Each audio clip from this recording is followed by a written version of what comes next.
A very poor Scottish farmer walked in the woods one day, and he heard a cry, a young boy's cry. Well, he ran, and in the direction of the cry, he knew it was coming from a bog, and he ran to that bog. There was a young boy up to his neck in muck, drowning in a bog. Well, the Scottish farmer knew what to do. He ran in, regardless of the risk, held out his staff to this young boy, asked him to grab it, and he dragged this boy to safety. He saved his life. Well, the next day, startled, a huge carriage, beautiful horses, pulled up to this farmer's small hut. Turned out the boy in the bog, his father was a nobleman. And he came out with bags of money, literally bags of money, to hand this man for saving his son's life. And you know what the Scottish farmer said? No. I saved his life because it was the right thing to do. I didn't expect payment. The nobleman was shocked. What does he do? Well, at that moment, Scottish farmer's young son walked in the front door, and a bit of inspiration suddenly hit the nobleman. Wait a minute. You won't take money from me, but how about this? How about I take your son with me to London? I put him in the finest schools. I get him a great education. And if he's anything like his father, he'll grow up to be a man you can be proud of. Well, this the Scotsman liked. This he liked. And the nobleman took the young boy and he enrolled him in St. Mary's Medical School in London, where he graduated with honors.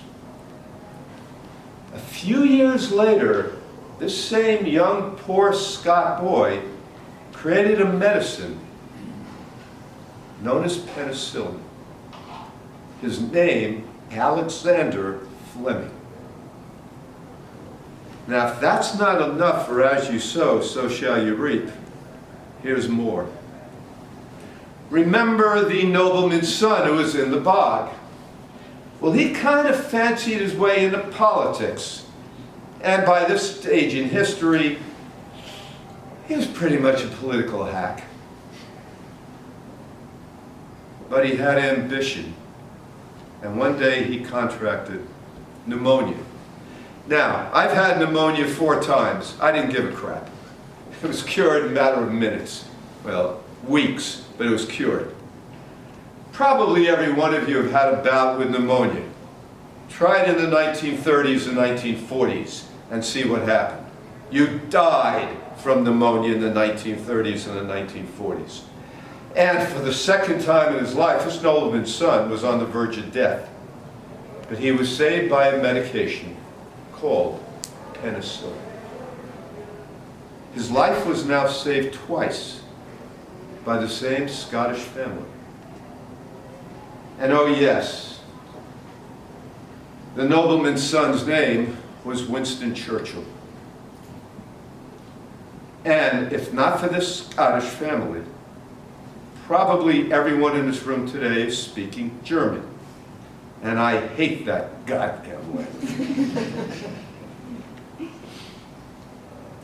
Alex Mccully, I met him when he was making a movie with his partners at some lunatic's haunted castle in Basking Ridge.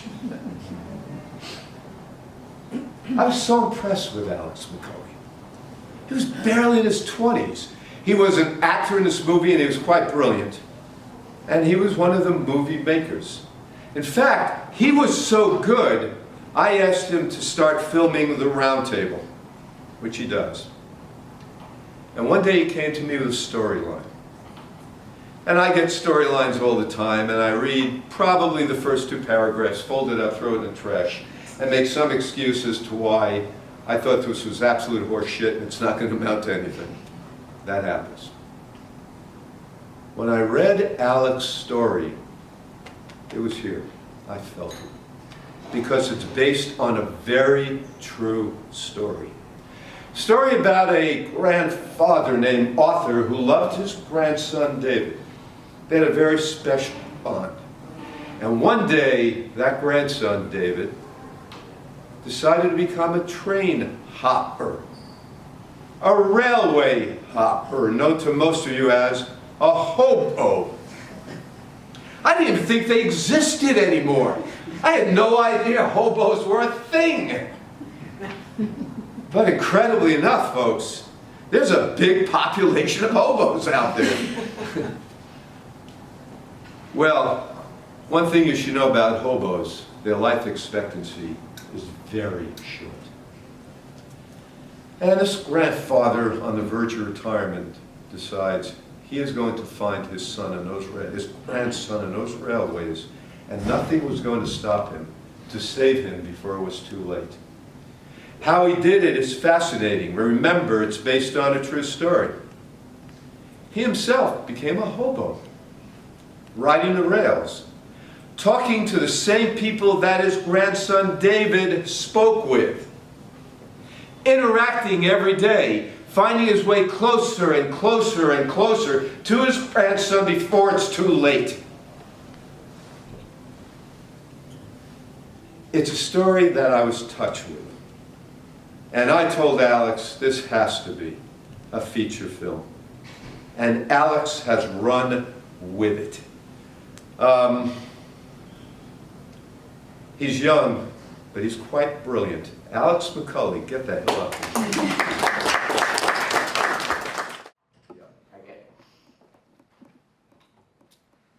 So, my name is Alex Mccully, as Stephen mentioned. I'm a filmmaker and a cowboy and a teacher.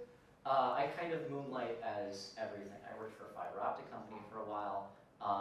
Pretty much a lot of things that you could name, I've probably had some experience with, including hobos. So my story begins about 2.5 years ago when I fell in love with a book.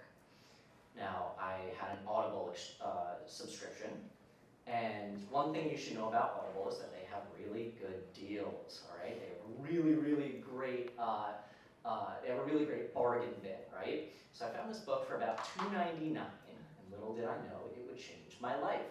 It follows the true story of a grandfather whose grandson decides to become a hobo, and the grandson unfortunately passes away on the rails.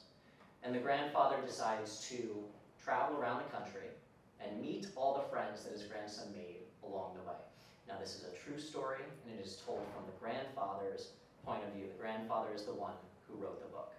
And I said, my God, well, after 2 or 3 times of pulling over the side of the road, because I listened to audiobooks on my commute into work, after the second or third time that I pulled over the side of the road because I was crying, I said, my God, where is the movie? Is Hulu doing this? Who has the rights to this? And, well, no one, except the author, had the rights. So I said, oh my God, I have to get in touch with this guy. And I wrote him on Facebook, and I wrote him on Instagram, but nothing. And one day, I'm sitting with a friend of mine. This friend of mine I worked as an actor with. He and I were in Romeo and Juliet together. I was Romeo. He was my Benvolio. So he was my buddy in the show. And he and I are helping a friend of ours paint some cabinets at her house. And we're sitting, we're having a beer and a cigarette, and I tell him the story that I just told you, and I said, damn it, I have half a mind to drive out to Illinois and see this guy and beg him to let me make this movie. And I swear to God, my friend says, I have the other half. And a day and a half later, he and I set sail for Illinois, about 13 hours. And we went, and we met the author, and he said, this is insane. This is crazy. Why would you do this? This could have been a phone call. And I said, if it had been a Zoom call, you wouldn't believe me, right? You wouldn't believe that I care about this, right? So I'm here. And I asked him questions about the book and questions about his story, and it's riveting to me. I mean, like Stephen said, did you guys know that hobos still exist? Like, this This is, oh brother, where art thou here? Like these people don't still choose this lifestyle, but they do, and they do in droves. The book takes place in 2011, you know? So we go, we meet him, and he says, all right, well, I'll give you a chance. Let me see a screenplay. And I wrote him a screenplay in 3 months, and he loved it. And he said, let me get my agent involved.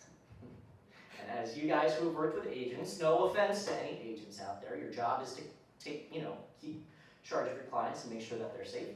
But the agent said, let me paraphrase, fuck you, go away. You're too young, you're too dumb, you can't make this happen, right? Now I'm paraphrasing, but that was the gist of it.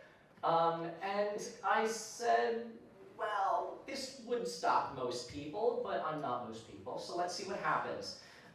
So we had a year, okay? He said, no, when you come back with Spielberg, then give me a call. Now, of course, Spielberg's not trying to make this, because this book has been out since 2018. I'm sure he's using this for some kind of leverage for Netflix or Amazon, whatever. Spielberg's not trying to make this movie, but he's trying to hold out for his client on the hopes that they will. Now, in the time of a year, right? So he said no, and I said, okay, well, we'll talk, all right? We were on the phone, and he said, you know, when you've got Spielberg, call me. And I said, sir, thank you very much for your time. I know your time is very valuable. This is not going to be the last time that you hear from me. And he says, I know. And he hung up. And I was like, I almost got him. So, for 3 weeks, Benvolio and I, and my first assistant director, so 3 guys, we rented a van and we traveled cross country. We went from Jersey down to Nashville to Memphis, over to Austin, and then over to New Orleans for Mardi Gras. It took about 3 weeks, and during that time, we redid the trek that they do in the book, and we met all the people that are still around that we were able to interview. And every one of them said, oh my God, this could have been a phone call. To which I, of course, replied, no, I couldn't. So we met a million friends on the way, we drank in many bars, hit a couple trains, and lived the hobo lifestyle. We slept in the van a little bit.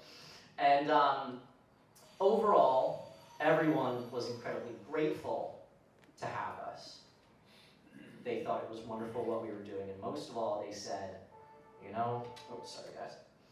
They said, you know, even if the agent says no, you've got our permission to tell this story because it's important. And you've got our backing, whatever that means. All right?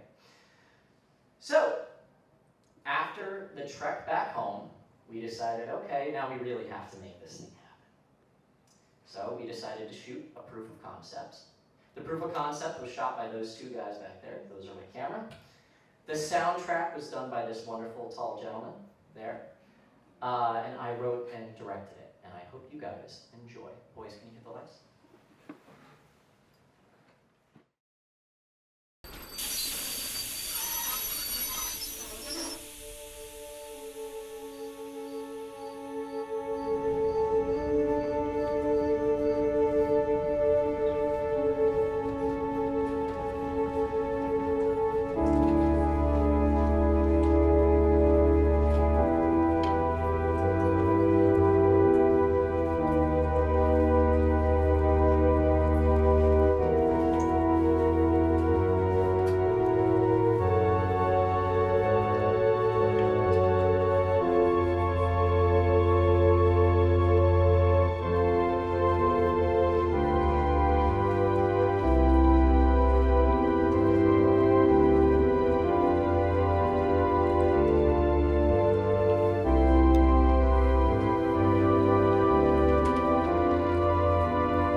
was our proof of concept. And we sent that over to the agent and the author and said, here's our proof.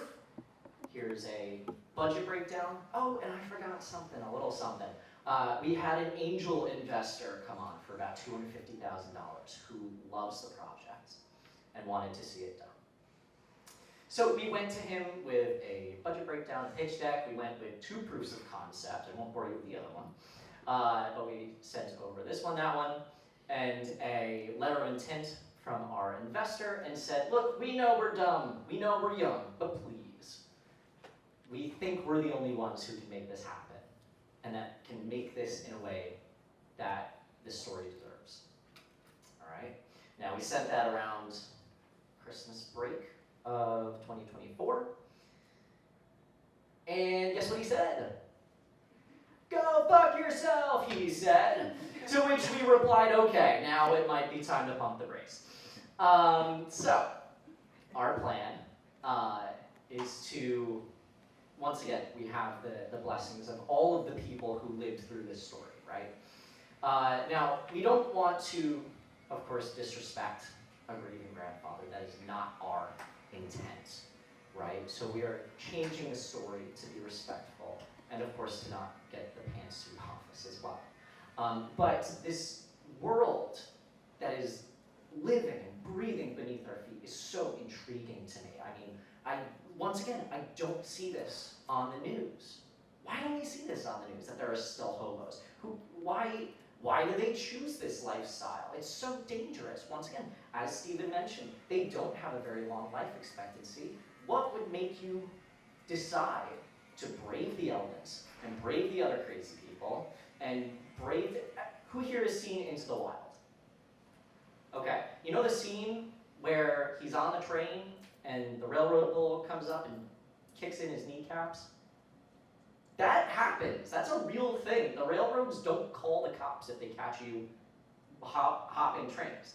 They take care of it themselves, right? There's a huge, huge amount of danger on the rails. And I want to get to the bottom of what would push someone to go toward that lifestyle, right? So the story we're looking to tell is that of a sort of a homebody grandfather, right? He works in white-collar work. He's a foreman, and he's a couple weeks from retirement, right? And then his wife passes away. Now, his wife is a world-renowned archaeologist. She travels the world. And as the story progresses, we come to find out that she tried to get him to come along on trips with her, but he was never all that much interested, right? Now, they have a grandson, and through various means, they kind of took care of him. They were kind of surrogate parents for him. His name is Daniel. Daniel's the grandson. And Daniel grows up to fall in love with that sort of nomad lifestyle that comes with being a traveling archaeologist on a dig site, that kind of thing, right? Through that, he becomes a train hopper. Now, when the archaeologist passes away, the wife, right? The grandfather has no idea where his grandson might be. So he's forced to follow clues that his wife has left behind to track down his grandson once again before it's too late. There's someone at the funeral that says, oh my God, I think your grandson kind of fell in with the wrong crowd. I know he was with hobos before, but these guys really seem, iffy. So that sets the grandfather, who's probably never been out of the state, on a countrywide trek. We are planning a 6-week shoot for this, and we're planning to shoot on location. So we're looking to go down to New Orleans, we're looking to go down to Austin, we're going to go over to Colorado, we're looking to go everywhere for this film. Now, in order to do that, we do need a bus. So we found a bus for about $23,000, and it is a perfect bus. Now, before our funding kicks in over next summer, our plan is to get the bus and to renovate it, right? Because it's on the older side. It's an '82 Eagle. It's gorgeous. You should see it. It's got pinstripes. It's awesome. But the thing is, it needs a little bit of TLC, and if we're gonna be on this thing for 6 weeks, we wanna make sure that it's not gonna die down there, right? So, for $24,000, we'll paint your face on the side of the bus. whatever you want. But our plan is to get the bus in advance. That way we are able to work on it. Once again, before our primary funding kicks in over next summer.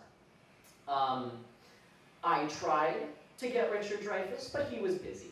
So instead, he wasn't interested. But to your point, talking about Terrifier 3, I have Daniel Roebuck interested, who has the script. You know, Daniel Roebuck is a great guy.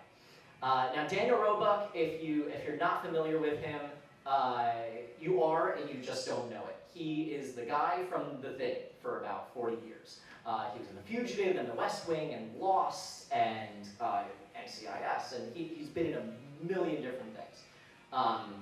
What he does is he takes the money that he earns from all of those different projects, and he puts them toward his own Christian-based independent projects, and that's something that's really cool and close to my heart. So he's a really interesting character, and I really am excited to get to work with him.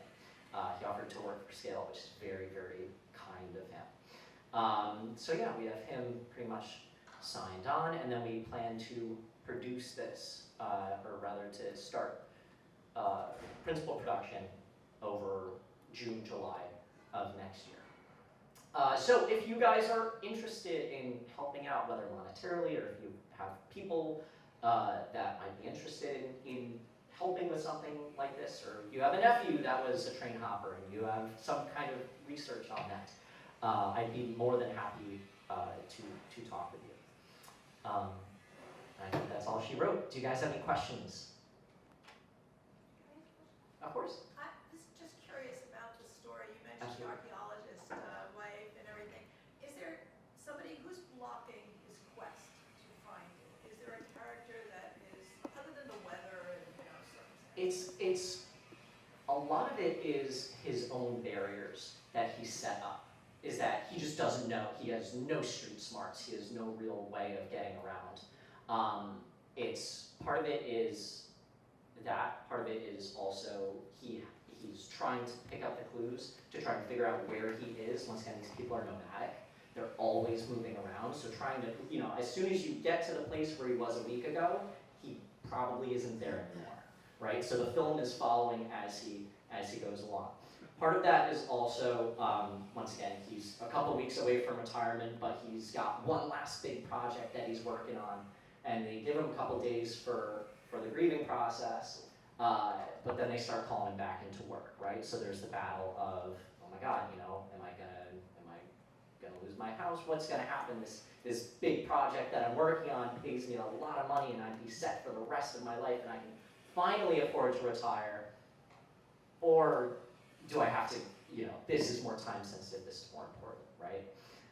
So there's a bunch of different layers to his character, why he can't find the grandson, and also what does he say to the grandson when he gets there as well? How is he able to bring him back? Is he able to bring him back with him, or is the grandson just gonna kind of spurn him away? So hopefully all of those questions will be answered. You started the funeral though, right? So that was the proof of concept for the original concept. That was more to show you kind of what our team is capable of, and also to give you an idea of what we sent over to the original management. So yeah. Anyone else? Awesome. Thank you guys. Excellent.